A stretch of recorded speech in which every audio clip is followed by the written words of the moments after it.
Hello guys, আমি Ishtiaq Ahmed Ishtiaq IT কর্নারের পক্ষ থেকে আপনাদেরকে স্বাগতম। আমি আজকে আরেকটি টপিক নিয়ে আপনাদের সামনে হাজির হয়েছি। সেটি হলো আমরা কিভাবে জিমেল স্টোরি ক্লিয়ার করব। তো দেরি না করে চলে যাই কাজে। আমরা প্রথমে ইউটিউব সফটওয়্যার সবার ডিভাইসেই আছে। ইউটিউব সফটওয়্যার, তো ইউটিউবে আমরা একটা ক্লিক করব। ইউটিউবে যাওয়ার পরে দেখেন এখানে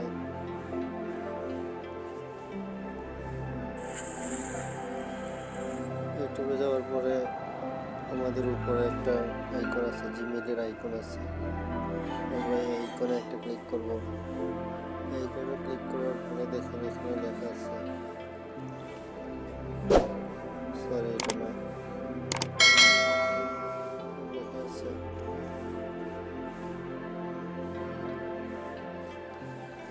টাইম ওয়াচড। আমরা টাইম ওয়াচডে একটা ক্লিক করব। দেখেন আমার এই জায়গার মধ্যে একদম বেড়ে গেছে।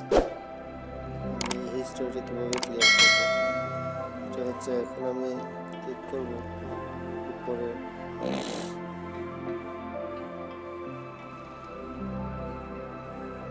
এখানে আসার পরে দেখেন এখানে লাইব্রেরি লেখা আছে। লাইব্রেরিতে একটা ক্লিক করব।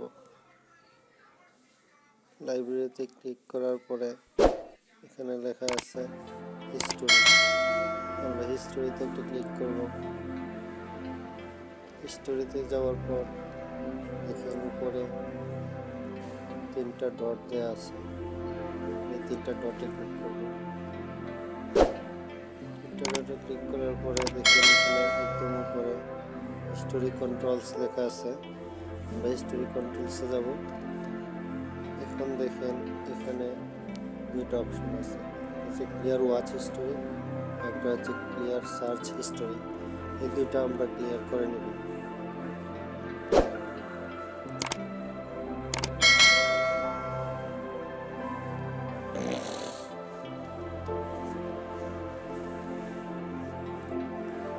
এখন যাই, আমরা ব্যাকে যাই। ব্যাকে গিয়ে দেখি অবস্থা। দেখেন আগে এখানে একদম বড় ছিল, এই জায়গাটা আগে একদম বড় ছিল, উপরে নিচে এরকম ছিল, এখন কিন্তু নেই।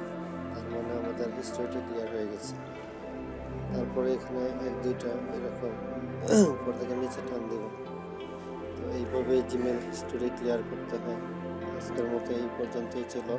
আগামীতে আরও ভালো ভালো টিউটোরিয়াল নিয়ে আপনাদের সামনে হাজির হব।